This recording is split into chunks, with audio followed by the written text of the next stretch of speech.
સમાચાર કે જ્યાં આઈઓસીએલમાં બ્લાસ્ટ કેસમાં 11 અધિકારીની પૂછપરછ કરવામાં આવી। તપાસ સમિતિ અધિકારીઓને જવાબ માટે બોલાવ્યા છે। આઈઓસીએલ ડાયરેક્ટર, ચીફ કંટ્રોલર અને સાઇટ કંટ્રોલરની પૂછપરછના સમાચાર। અસિસ્ટન્ટ કમાન્ડન્ટ CISF પ્રાદેશિક અધિકારી GPCBને જવાબ માટે બોલાવ્યા। પીઆઈ, મામલતદાર, નાયબ મામલતદાર અને તલાટી પણ સમિતિ સમક્ષ હાજર રહ્યા। તમામ અધિકારીને જવાબ આપવા માટે નોટિસ અપાઈ હતી। આઈઓસીએલમાં બ્લાસ્ટ મામલે મેજિસ્ટ્રીયલ તપાસ ચાલી રહી છે। આસપાસના ગામના લોકો પણ તપાસમાં સહકાર આપવા પહોંચ્યા। તપાસમાં જે છે તે ખાનગી રીતે થઈ રહી હોવાનો ગ્રામજનોનો આરોપ છે। તમામ એજન્સીઓની તપાસ અંતિમ તબક્કામાં હોવાની માહિતી મળી રહી છે। તપાસ મામલે ગ્રામ્ય SDM દ્વારા લેવામાં આવશે રિપોર્ટ।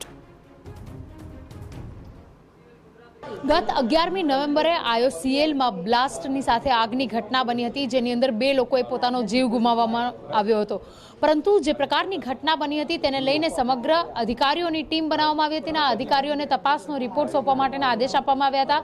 આજે 26મી નવેમ્બરે એટલે કે સવારે 11 વાગ્યાથી લઈને બપોરે 1 વાગ્યા સુધી ગામના લોકો સહિત તમામ જે જવાબદાર અધિકારીઓ છે તેઓને ગ્રામ્ય SDM દ્વારા મેજિસ્ટ્રેટ તપાસ માટે બોલાવવામાં આવ્યા હતા, જેની અંદર આઈઓસીએલના જે હેડ કહી શકાય તેઓ ગેરહાજર રહ્યા છે।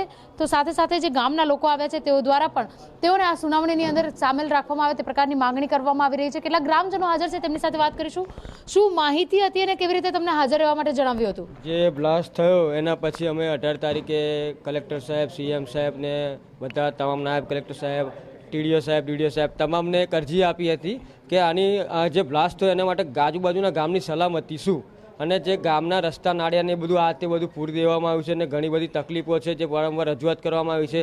તો આ એક મોટી હોનારત થઈ ગઈ, તો આ મરી ગયા તો જવાબદારી કોની વગેરેની માંગણી અને વગેરે પ્રશ્નોની રજૂઆત 18 તારીખે અમે કરી હતી। તો 18 તારીખે અમને એમ કહેવામાં આવ્યું હતું કે 18 તારીખે આજે જે સભા આજે રાખેલી છે એની અંદર તમારે ઉપસ્થિત રહેવું। એ જાણે એમાં પેપર આઉટ કરવામાં આવ્યું કે જાહેર સભા રાખીને કોઈ તપાસની માંગણી થયેલી છે અને તમામને ED સહિતના તમામ લોકોને આ ગુજરાત રિફાઈનરીના હાજર રહેવા માટે નોટિસ પાઠવેલી હતી।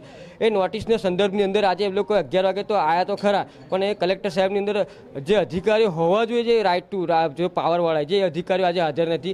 અને આ તપાસની અંદર કોઈ ગોલમાલ થઈ રહ્યો એવા આક્ષેપ છે આપના? 100% એ દબાવવાની વાત કરવામાં આવી રહી છે। એનું કારણ છે કે આજે તપાસ હોય તો જાહેર ધારાસભા હોલની અંદર મિટિંગ કરવામાં આવે, જાહેર મિટિંગ કરવામાં આવે કે ગ્રામજનોને સમક્ષ પૂછતાછ કરવામાં આવે જાહેર કે શું પ્રોબ્લેમ હતો, શું કેવી રીતે બ્લાસ્ટ થયો તે જાહેર કરવામાં આવે મીડિયા સમક્ષ, અને મીડિયાને પણ અંદર ઇન્વોલ્વ કરવામાં આવે કે જેથી કરીને સાચી હકીકત બહાર આવે। શું પરિસ્થિતિ હતી જે વખતે બ્લાસ્ટ થયો અને અત્યારે શું માંગણી કરી રહ્યા છો?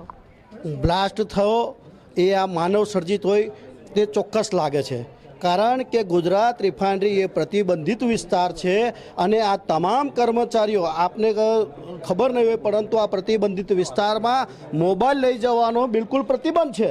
તો આ આપના માધ્યમથી કલેક્ટરશ્રીએ જે જ્યુડિશરી કમિટી અંદર જે બોલાવી છે તપાસ કમિટી એમાં બધાને સામેલ કરવાના હતા, પણ કોઈને સામેલ કરવામાં આવ્યા નથી। અને એક્ઝિક્યુટિવ ડિરેક્ટર વગેરે જે કંઈ અધિકારીઓ છે આમને સામને ક્રોસ થાત તમે રિફાઇનરી ટાઉનશીપને તો બહુ સલામત રાખો છો, તો કેમ તમે એક અંદર એક રાષ્ટ્રપતિના ગાર્ડનમાં તમે જઈ શકો પણ રિફાઇનરી ટાઉનશીપના કર્મચારીઓને ત્યાં તમે ગાર્ડનમાં ન જઈ શકો? એટલી મોટી મોટી કમ્પાઉન્ડને બબે સિક્યુરિટી ગાર્ડ તકલીફ શું પડી રહી છે? તમે IOCની કોઈ રાખતા નથી અને ત્યાંની તમે ટાઉનશીપનું તમે વધારે મહત્વ આપ્યું। આપણે તકલીફ શું પડી રહી હતી, જે પ્રકારની પરિસ્થિતિ ઊભી થઈ હતી બ્લાસ્ટના સમયે, ત્યારબાદ આસપાસના વિસ્તારોમાં શું પરિસ્થિતિ હતી? જે મોબાઈલ અમારી માંગ છે ખાસ કરીને કે 6 મહિના સુધીના તમામ કર્મચારીઓના ચાહે કોન્ટ્રાક્ટના હોય, ચાહે પરમેનન્ટ હોય કે કોઈ પણ જે IOCLની અંદર ગયા હોય મોબાઈલ લઈને એમની ઇન્ક્વાયરી કરવામાં આવે, એમના લોકેશન જોવામાં આવે અને એમની સામે રાજદ્રોહનો ગુનો કેમ લાગુ ન કરવામાં આવે સિક્યુરિટીના માધ્યમથી, એ અમારી પહેલી માંગણી છે। શું પરિસ્થિતિ હતી આસપાસના વિસ્તારોમાં? આસપાસના વિસ્તારોમાં જ્યારે આગ લાગી ત્યારે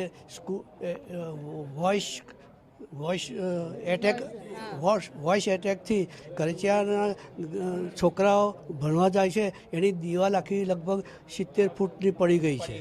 હવે એ વોઇસ કંટ્રોલ માટે રિફાઇનરીએ જ્યાં દિવાલ બનાવી છે એને રિટેન વોલ તરીકે RCCની 10 મીટર ઊંચી એબ્સોર્બ કરવા માટે બનાવવાનો યોગ્ય લાગે છે, જે રિફાઇનરીએ કરવું જોઈએ। અને બીજું કે ત્યાં અંદરની સાઈડે 300 મીટર પેલા જે જરૂરિયાત છે એ તમામ સામગ્રીઓ આઈઓસીએલ દ્વારા પૂરી પાડવામાં આવે.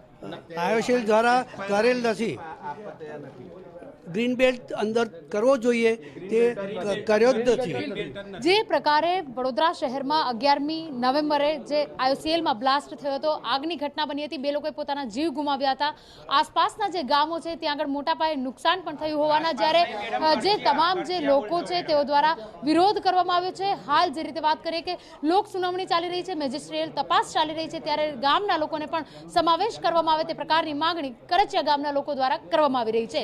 કેમેરા પર્સન રોહિત ગોયલ સાથે અંજલિ ઓઝા, TV9 વડોદરા. અમદાવાદથી વિગતો. ખ્યાતિ